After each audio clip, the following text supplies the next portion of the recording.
What's up, YouTube? Drill Sergeant here. And today we're going to talk about RFK Jr., why he's a danger to his family, to himself, and this country, and why he should be put away for the rest of his life, and what you can do to help.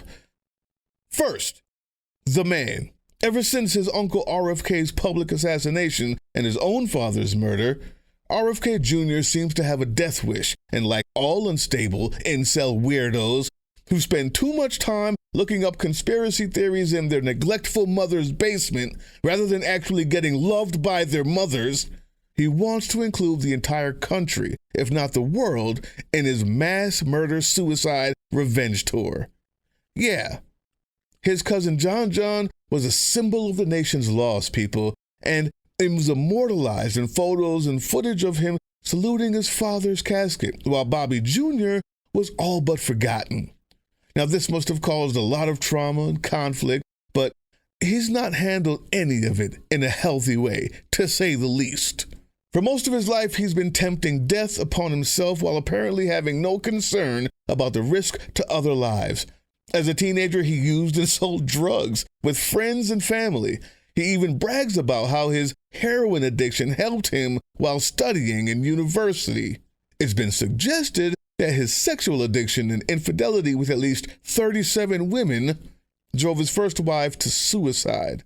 Instead of getting into Dungeons and Dragons cosplay or Star Wars conventions like a normal traumatized nerd geek weirdo like myself, he raises and hunts with birds of prey and has a fetish for dead animals.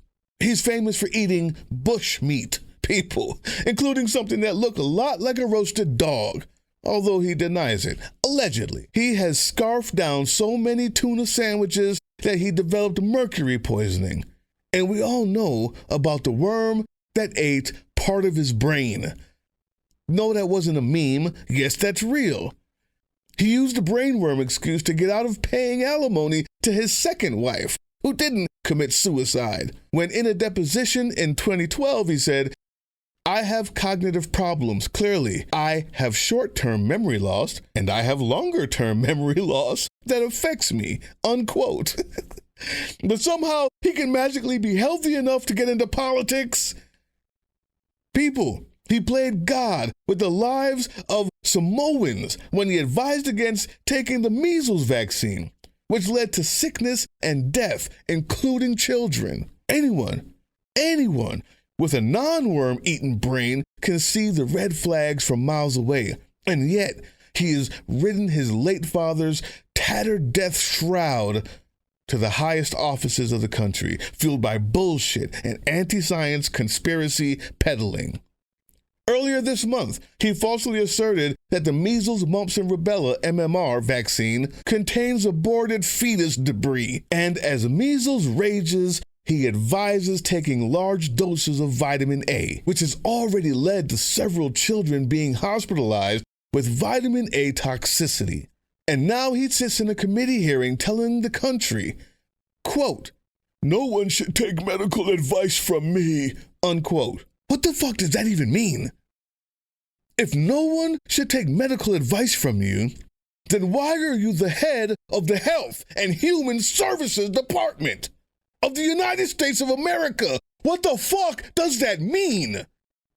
And when he's questioned, he demonstrates an utter lack of understanding of the department he's supposed to be leading. The private rehab facility, like the one that you went to, would cost in today's dollar for that same treatment over $286,000 out of pocket, just for addiction treatment that I think we can all agree, Republican and Democrat, is absolutely necessary to make sure that we're keeping our communities safe.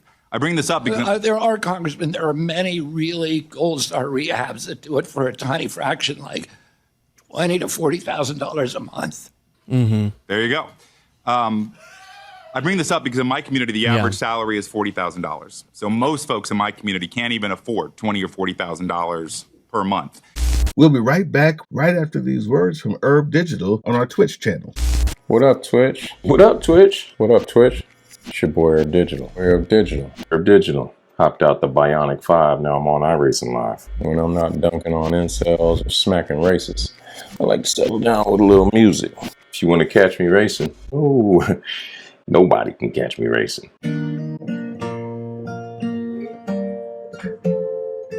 But if you want to see me racing, follow me. Twitch.tv/politicaldraindigital. Knowledge is power. So my man's got a problem. Lives by the bottle, that's the way it is. And last but most importantly, practice your Second Amendment rights and learn how to protect yourself and your loved ones. Shit is getting real spooky out there. And your boy Herb Digital ain't for them games. Herb Digital out. So my man's got a problem. Lives by the bottle, that's the way it is. Said his body's too old for working. Said his body's too young to look like his. But people, maybe the most inexplicable thing he's done, and boasted about, mind you, was the child endangerment, if not abuse, of his own innocent grandchildren. Of all days, he chose Mother's Day to take the family on a fun trip to take a dip in Rock Creek in D.C. This creek is notorious for being highly contaminated, human feces, and all the toxic byproducts of human fucking feces.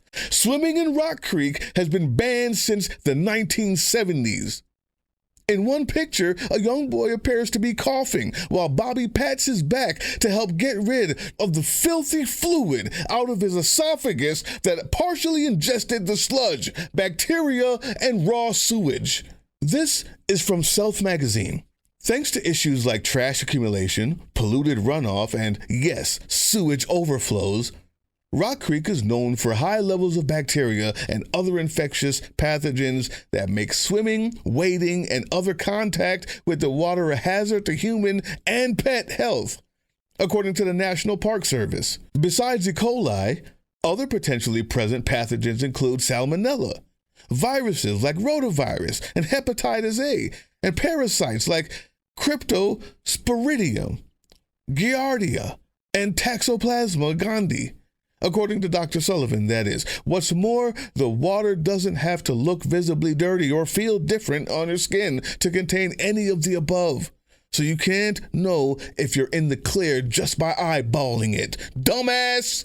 What's more, older people like Kennedy, who's 71, and young children, like his grandchildren, tend to be especially vulnerable to more intense illness and complications. End quote. But Bobby must know something we don't. He must, right? I mean, Fox host Jesse Waters must know a little bit about water too, right? Since he told his audience that the creek doesn't look like it's full of sewage to him. What are we doing? What are we doing? RFK Jr. himself isn't entirely to blame either. What the fuck is wrong with those family members, the kids' parents? The family also willfully disregarded National Park Service's rules and regulations, clearly stating that all park areas are closed to swimming, wading, and bathing by people and household pets. He arrogantly challenges conventional medicine by peddling in twisted lies to stay relevant, or to project an image of himself as something he never was and never will be. Beloved Uncle Jack or Dad Robert, they gave their lives in service to the country. This guy is willing to give his grandchildren's life in service to himself out of spite and abandonment issues and his sense of entitlement to the lofty society his family once enjoyed, and will happily let the Orange Julius take a shit on his family too. His siblings all spoke out publicly. They spoke out that he was unfit for any high office, but that didn't stop maggots from propelling him into the Mar-a-Lago cesspool. Oh, come to think of it, maybe that was a baptismal ritual we witnessed, huh? Not just a cool, refreshing shit dip with the dipshits. I really don't give a fuck. I don't give a fuck if Junior wants to keep up his personal obsession with the Reaper, but he is now a proven danger to public health. He is already responsible for preventable disease and death, and has harmed innocent babies needlessly, abroad and at home, without conscience, without concern, without an apology even. If we can't get him out of his position, we can at least try to bury him with lawsuits. This is where you come in, starting with suspected child endangerment. You see, in D.C., while you can report suspected child abuse or neglect to authorities, you cannot directly file charges for child endangerment if you are not related to the child or have no legal standing in the situation. Only the police have the authority to make arrests and file criminal charges. This is according to the D.C. Child and Family Services Administration. If you believe a child is in danger, you should report your concerns to the CFSA, and they will determine if the situation warrants criminal charges. To report a suspected case of child endangerment, YouTube, in Washington, D.C., you should contact D.C. Child and Family Services Agency, CFSA, at 202-671-SAFE, 202-671-7233. The D.C. Law Library contains the legal framework for child abuse and neglect in Washington, D.C. I'll put it up here. And I suspect the good citizens who watch this show, if we can get it over a couple thousand, maybe you can do something for your community and for the children endangered by this brainworm-addled fuckface with a death wish and a fantasy revenge tour murder-suicide caused by a neglectful mother who never loved him as much as the other guy. We'd like to thank everybody for your support. Thank you for subscribing, for pressing like, for sharing, and for everybody who's joined the channel. But one of the perks of joining at the Truth Teller level is that you get a special shout out on the show. So I want to shout those guys out right now. First, Tony Henderson. Thank you so much for being a Truth Teller. Casper Northerner. Thank you so much for being a Truth Teller. Scott Reese. Thank you so much for being a Truth Teller. Ainsworth Dudley Core. Thank you so much for being a truth teller. And Laura Malcolm, thank you so much for being a truth teller. Also, you can help fund the resistance through Patreon. And in Patreon, we have a membership program that's called a partner level. I want to give a very special shout out to our partners who are helping to fund the resistance. Highlander, thank you so much for being a partner on Patreon. And Null Style, thank you so much for being a partner on Patreon. All right, stay tuned for this. We'll see you next time. Hey! Yeah, you. Before you click away to watch someone unbox a tactical toothbrush, let's talk about something real. Political Drain isn't just another content mill. We're a digital front in a very real war. Not with bullets, but with ideas, with action, and with solidarity. We pair urgent news with critical education. And we build community around actual resistance, not the hashtag kind. The kind that moves. But here's the thing. None of this is free.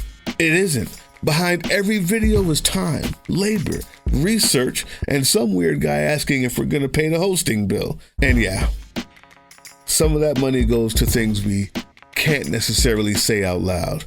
If you know, you know. Let's just say our special ops aren't Call of Duty LARPers. They're people making real moves to protect, uplift, and organize. You're not just funding a channel. You're funding a resistance network in a world where capital still calls the shots. Unfortunately, in a system built on artificial scarcity, even mutual aid has a price tag. And if we want to grow, if we want to win, we need your help. We need your help. So if you've got even a few bucks to spare, toss it our way.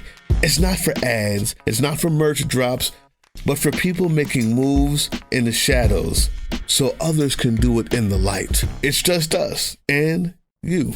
So fund the mission, fund the fight, fund the future, because nobody's coming to save us. We save each other. That's how this works. Follow us on all these things you see here, and our link tree is in the description. Maybe even get some merch.